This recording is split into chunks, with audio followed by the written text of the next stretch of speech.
in here is paper mache, and it will give you the different recipes that you can use and ways to form.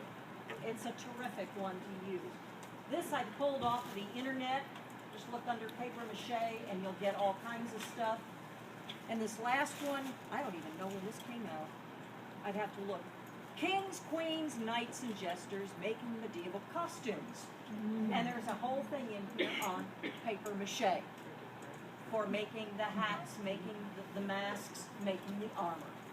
Because this way, in fact, you can make the armor of using paper mache. How many of you know what chicken wire is? Mm-hmm. Yeah. You make a frame of the chicken wire and start putting on the paper mache, and then you paint it, you sand and do all that, and it looks like armor. And a little kid can have fun. An adult can have fun. So it's, you know, you can make shields. You can make shields. You can make swords, all kinds of things, lighter weight. And if you're making it particularly for children, they can't get hurt. I think that's one of the best things about today's panel is all of this stuff is extremely lightweight. And come Saturday night, Sunday night, it's nice. It really is. Yeah. This is good old buckram that I put lace on it. The other thing I meant to say about this one too, with the buckram when it was coming around, you felt it. Once it's wet, it becomes like a fabric. If you notice when this came around, it's one solid piece of fabric.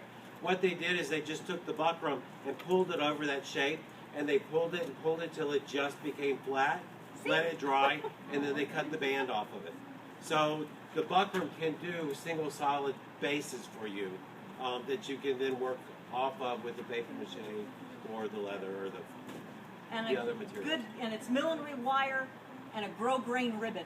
And don't Stitched. be afraid to combine these things. What works well for you doesn't necessarily work well for the person beside you. You'll come up with your own techniques, like we were talking about earlier. You'll start to get a feeling. Part of what I do is because I do a lot of makeup work with bandages, and so my feeling is I do that more. I do it more like a bandage, a makeup bandage, or casting bandage. Anything else? I have a question.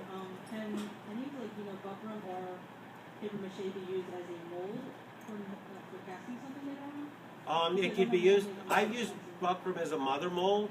I don't know that I've ever used it as a strengthener. Do you want to cast something inside of a mold?